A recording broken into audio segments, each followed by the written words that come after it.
جو شخص دوسروں کے غم سے بے غم ہے آدمی کہلانے کا مستحق نہیں۔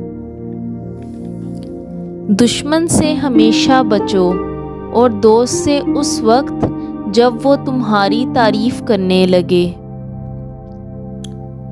موتی اگر کیچڑ میں بھی گر جائے تو بھی قیمتی ہے، اور گرد اگر آسمان پر بھی چڑھ جائے تو بھی بے قیمت ہے۔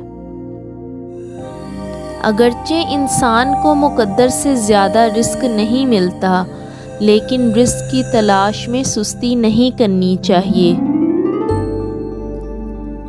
جو شخص بچپن میں تمیز نہیں سیکھتا، بڑا ہو کر بھی نہیں سیکھتا۔